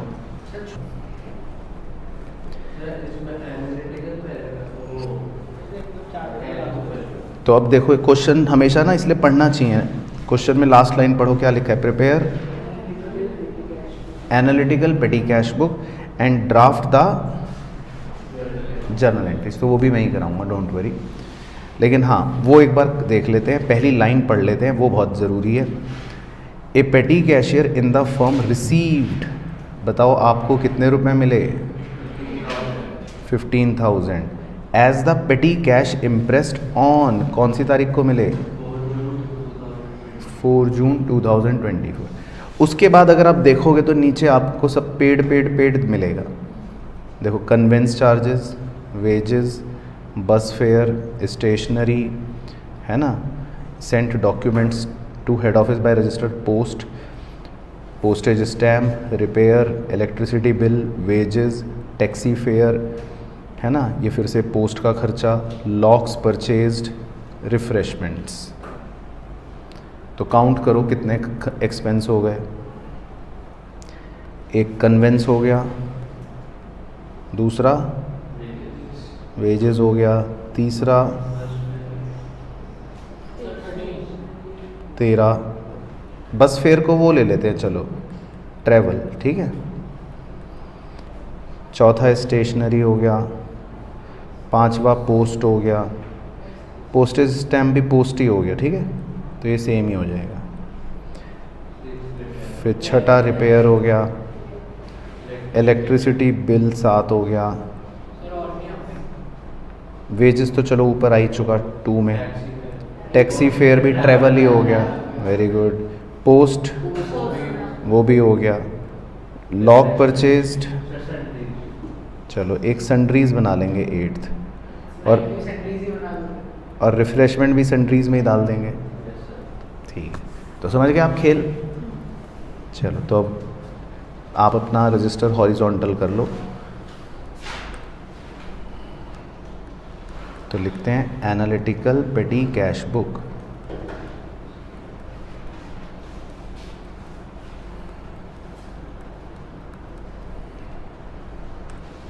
ठीक है। तो कोशिश करो बनाने की सही बने, ताकि तो पहला कॉलम तो बना लो कौन सा, रिसिप्ट, दूसरा कॉलम LF छोड़ो, वो कहाँ बन रहा है, वैसी जगह कम है तो एलफ उलफ नहीं बना रहे, वैसी जगह बहुत कम है। डेट पेपर तो बनाना ही पड़ेगा जिस जगह घूमना है वो। पेपर में कोई नहीं, आधे नंबर कटने दो, तुम 99 ले आना। फिर पर्टिकुलर्स, और फिर चौथा कौन सा, पेमेंट्स, है ना। तो ये चार तो बस ज़रूर बनाओ ना। देखो आपको मेन चीज़ सीखनी है कि भाई ये चार तो बनाने ही हैं, बाकी एलएफ वेलएफ की टेंशन छोड़ो। अब उसके बाद कितने खर्चे हैं और कितने थे, 9, 1 2 3 4 5 6 7 8 9। चलो तो मेरा तो बन गया, तो मैंने तो पूरे 9 खर्चे बना लिए। चलो अब देखो रिकॉर्ड कैसे करना है वो देखो, सबसे इम्पोर्टेंट। आपको कितने रुपए मिले बताओ छोटे कैशियर, 15,000। और डेट कब मिली, 4 जून। तो वो देख लो कैसे लिखना है। देखो सबसे पहले रिसिप्ट में लिख लो 15,000 और डेट लिख लो 4 जून, और पर्टिकुलर में 2 कैश अकाउंट। बस तो ये आपको करना है, ठीक है। बस अब इतना सिंपल काम कि अगर घर में आपका कोई छोटा भाई बहन हो वो भी कर लेगा। अब तो सिर्फ आपको बाय करके नाम लिखना है। तो सबसे पहले क्या लिखा है, कन्वेंस चार्जेस 500 रुपये। तो क्या लिखोगे, हाँ तो 4 जून की डेट लिख लो और लिख लो बाय कन्वेंस अकाउंट, कितने रुपए, 500।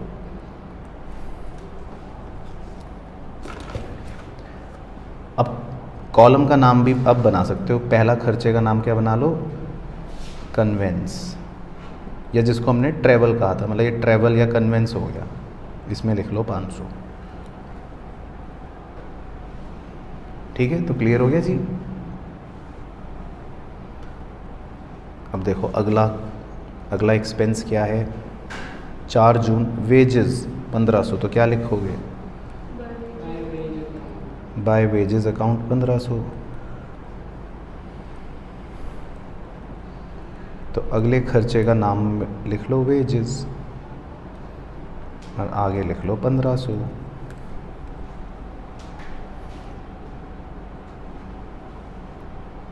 उसके बाद अगला देखो क्या है, 5 जून बस फेयर।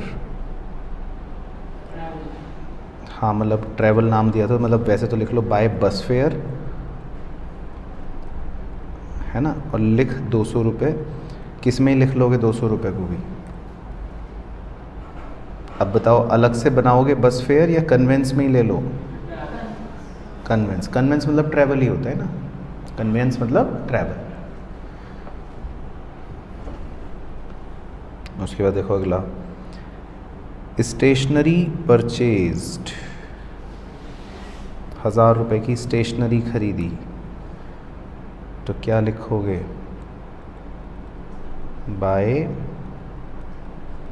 स्टेशनरी अकाउंट 1000, और खर्चे का नाम भी लिख लो स्टेशनरी 1000।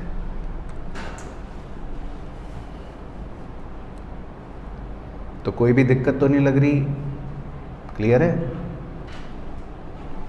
बस फिर उसके बाद देखो स्टेशनरी के बाद है documents to head office by registered post.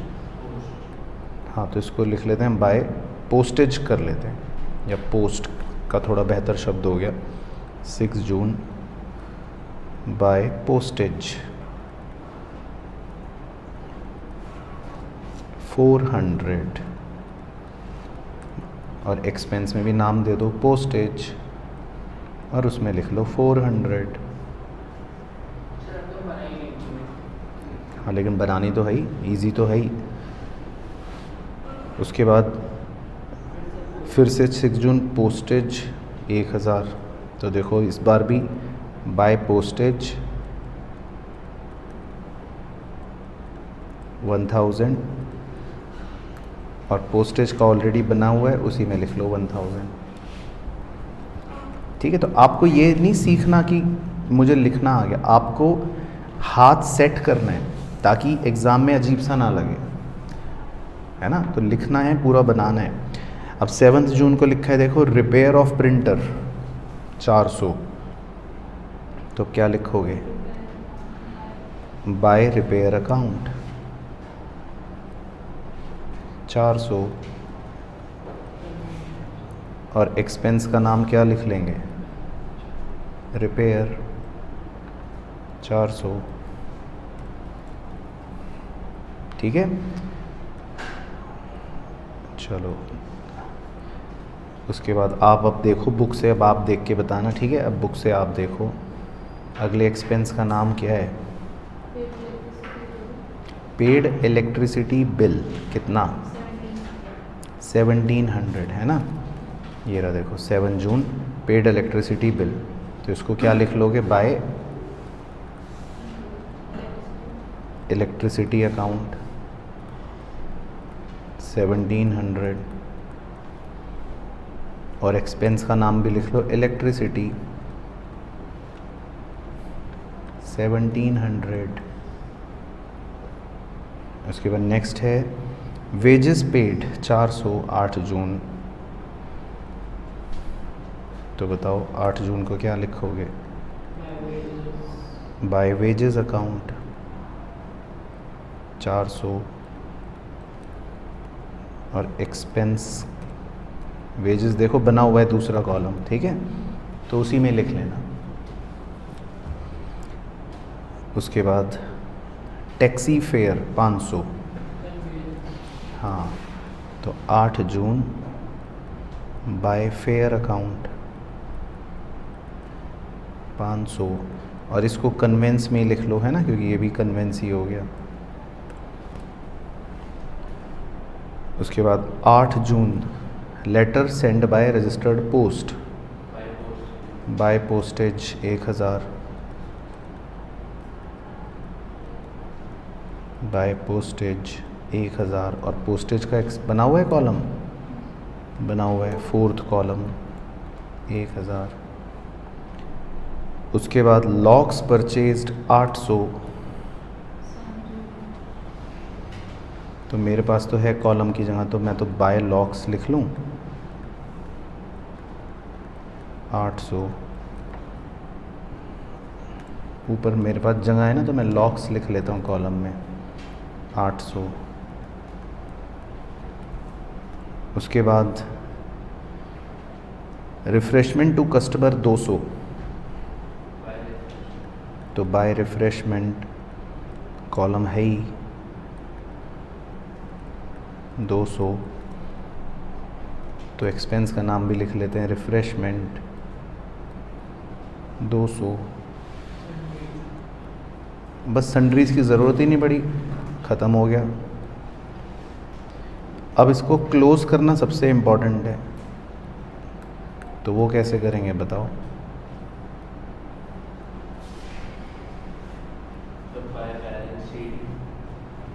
नहीं,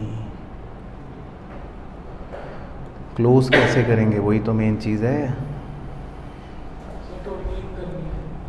हाँ, पहले तो हर कॉलम की टोटलिंग करनी है, राइट।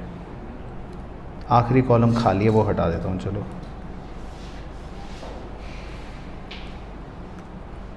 ठीक है। तभी तो प्रोसेस सीखना है आपको, नहीं तो बच्चा कहता है बस हो गया, यश की तरह सोचता है अब क्या हो गया, ख़त्म, है ना। अब प्रोसेस आगे भी तो सीखना है। चलो, तो हर कॉलम का टोटल करना है, तो पेमेंट्स का टोटल आप करो, कन्वेंस का मैं कर रहा हूँ 700 और 500 1200। उसके बाद वेजेस का मैं कर रहा हूँ 1900, हाँ ये तो मैं कर रहा हूँ, तुम मेन वाला करो। स्टेशनरी 1000, पोस्टेज 2400, रिपेयर 400, फिर 1700, फिर 800, फिर 200। अब पेमेंट्स का टोटल आप करो 19,600 19,600 वो तो मना कर रहा है नहीं, इतना तो गले में ही पैसा नहीं है। 15,000 तो बड़े मालिक ने दिए हैं। अच्छा 9,600 ओके ठीक है 9,600 ओके ओके यही आ रहा है 9,600। तो अब देखो कैसे लिखना है। 9,600 के नीचे मत करना डबल अंडरलाइन, अभी 9,600 के नीचे भी खाली है, देख रहे हो फ़र्क, बाकी सब पे करना है। हाँ तो इसीलिए तो सिखाना है। अब आपको रिसिप्ट्स का टोटल पहले इधर करना है। रिसिप्ट्स का टोटल तो 15,000 है ना। तो कास्टिंग का रूल यही होता है ना, जो बड़ा टोटल होता है वो लिखते हैं। तो हम बड़ा टोटल लिख लेंगे 15,000 है ना। कास्टिंग का रूल है 15,000 बड़ा टोटल लिखना है। और जो छोटा बच गया बैलेंस उसको क्या लिखते हैं, बाय बैलेंस CD। हाँ तो डेट लिख लो पहले 8 जून बाय बैलेंस CD। तो ये देखो कितना बच रहा है 5,400। अब इसको अगले दिन, क्योंकि अब अगला हफ्ता भी तो शुरू होगा ना बड़े मालिक के साथ, तो अगले दिन की डेट डालनी है 9 जून और रिसिप्ट में लिखना है 5,400 और इसको लिखते हैं टू बैलेंस BD। इसको क्या लिखते हैं, टू बैलेंस BD।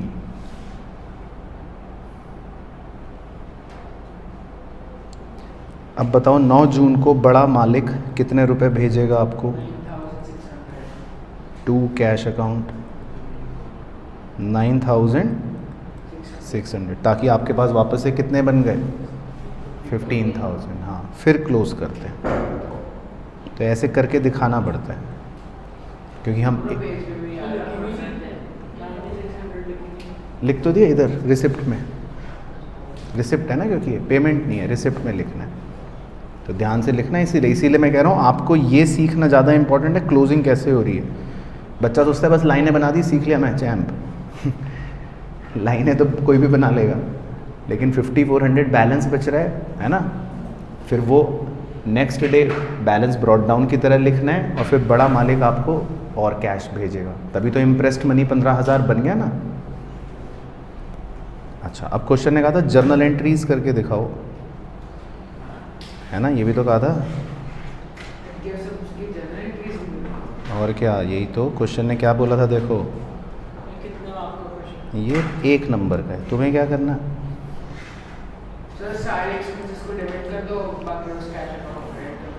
अच्छा पहले वो 4 जून की बड़े मालिक ने जो पैसे भेजे उसकी एंट्री बताओ।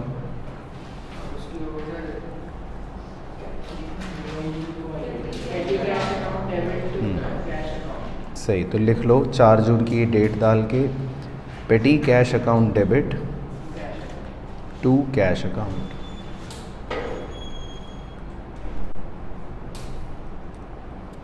ठीक है, नरेशन लिख लेते हैं पेटी कैश रिसीव्ड। और क्या, जर्नल तो फॉर्मेट से ही होगा ना proper, date particular LF debit credit. उसके बाद नेक्स्ट एंट्री बताओ 4 जून के बाद। सर बाकी सारे एक्सपेंसेस को हम डेबिट कर देते हैं, बाकी सारे एक्सपेंसेस को हम डेबिट कर देते हैं और पेटी कैश अकाउंट, हाँ पेटी कैश अकाउंट क्रेडिट कर दो। लेकिन डेट क्या लिखोगे, जो आखिरी में हमारा जितना बैलेंस है जितना वो बचा उसकी डेट। अच्छा, क्रोनोलॉजिकल ऑर्डर जर्नल नाराज़ नहीं हो जाएगी, क्यों, गलत तो नहीं कह रहा। 4 जून की तारीख कहेगी, देखो 4 जून की तारीख चिल्ला चिल्ला के कह रही है कि यश भाई हमने कन्वेंस और वेजेस पे करे, हमें रिकॉर्ड करो प्लीज़। और यश भाई कह रहे हैं अरे लास्ट में करेंगे ना, यही कह रहे हो आप, तो 4 जून की तारीख तो नाराज़ हो जाएगी। तो इसीलिए जर्नल तो क्रोनोलॉजिकल डेट ऑर्डर में करते हैं ना, तो 4 जून की एंट्री लिखो। पूरा जर्नल प्रॉपर बनाना पड़ेगा फॉर्मेट में। और क्या, उसने क्या पूछा था? उसने भी तो यही पूछा था। 15-20 नंबर का क्वेश्चन। ये तो 1 नंबर का क्वेश्चन है, इसमें दिमाग कहाँ लगा रहे हो आप? कुछ भी नहीं। इससे मेहनत तो लगेगी है। तो मेहनत का थोड़ी ना इनाम मिलता है जीवन में, इनाम हमेशा दिमाग का मिलता है। मेहनत तो लोग कर ही रहे। तो लिखो conveyance account debit, wages account debit, 2 क्या लिखोगे? पेटी कैश अकाउंट। हाँ, तो आपको करनी पड़ेगी ना एंट्री। बाकी नरेशन ड्रामा करने के लिए लिख लो, वो सब में सेम ही लिख लेना, पेटी एक्सपेंसेस पेड, बस। 2000 क्या लिखा है आपने? 500 और 1500 जोड़कर। क्यों, गलत तो नहीं लिखा? यही आएगा ना। तो नशे ज़्यादा तो नहीं कर लिए? अब 4 जून के तो लिख लिए हमने। अब ऐसी नेक्स्ट डेट देखो क्या है। हाँ, डेट वाइज करते हैं ना जर्नल की रिकॉर्डिंग तो। अब 4 जून के बाद देखो अगली डेट क्या है, 5 जून। 5 जून को बस फेयर और स्टेशनरी। तो 5 जून की एंट्री अब आप खुद अपने मुंह से बोलो। सर हम क्यों बोले अपने मुंह से? तो बोलो 5 जून की एंट्री अपने मुंह से।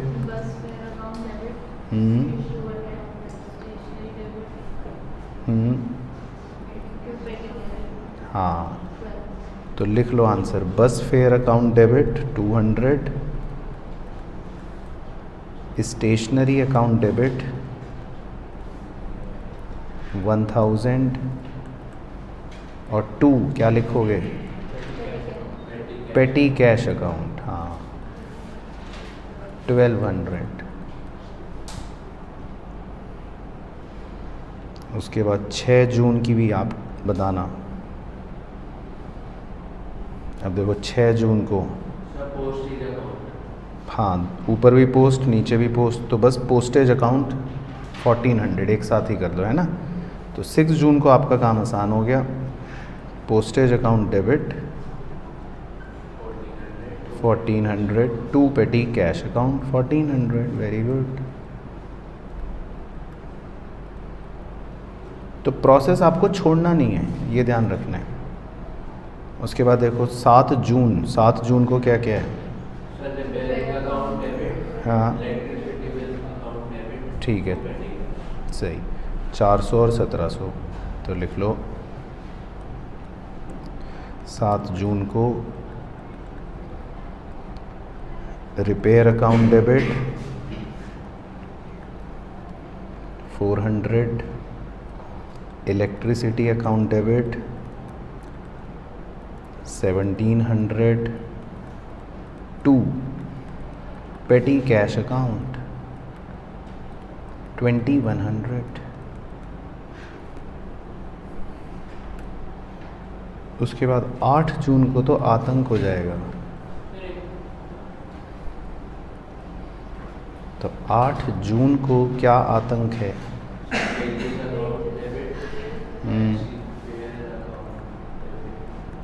एक तो वेजेस अकाउंट डेबिट 400,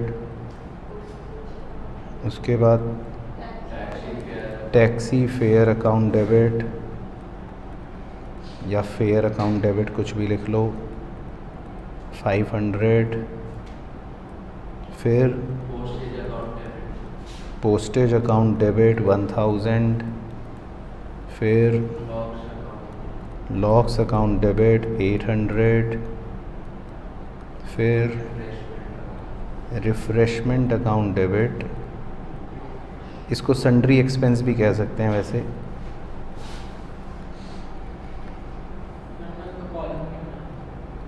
हाँ नहीं कॉलम नहीं, कॉलम क्या नहीं बनाना, क्या कह रहे हो? हाँ नहीं, मैं वही तो ब्रैकेट में लिखा, मतलब कह सकते हो 2900। ठीक है, तो मतलब बेसिकली सारे एक्सपेंस आपको डेबिट करने हैं date wise to petty cash account. Sir ऐसा भी होता है बीच में जो हेड कैशियर है, बीच में उसने नहीं, वो नहीं कर सकता। पेटी कैशियर से ले लिए। नहीं कर सकता। तो जैसे तुमने कहा बीच में, तो वहीं कट, कहानी ख़त्म। तो अपने इम्प्रेस्ड सिस्टम में बड़ा कैशियर बस एक बार पैसे देगा बस, और उसके बाद कहेगा तुम खर्चे करते रहो। तो आपका क्वेश्चन बिल्कुल स्टैंडर्ड है। देखो मैंने इसलिए 3 क्वेश्चंस का डेमो दिखाया, ये हमने करके देखा। उससे ऊपर वाला देखोगे उसमें भी सेम, उससे ऊपर वाला देखोगे उसमें भी सेम। अगर पैसे खत्म हो गए तो वो नहीं होगा हमारे क्वेश्चन में क्योंकि बड़ा कैशियर भी समझदार है, वो तो सोच समझ के पैसे देता है एक्स्ट्रा। तो जो एक्सपेंसेस सन्ड्रीज के अंदर आए हैं वो जर्नल सन्ड्री सन्ड्री एक्सपेंस लिख सकते हो आप, राइट। तो अगर आप सन्ड्री एक्सपेंस लिखना चाहते हो तो आप सन्ड्री एक्सपेंस भी लिख सकते हो, कोई टेंशन नहीं। सर अगर पेटी कैशियर ने अपने पर्सनल यूज के लिए दे दिए पैसे तो drawing account debit to petty cash, है ना। तो बट क्लियर हो गया अच्छे से पेटी कैश और उसका पूरा खेल। इम्प्रेस सिस्टम भी, सिंपल वाला भी और एनालिटिकल वाला भी, कोई भी दिक्कत डाउट तो नहीं। चलो बहुत बढ़िया।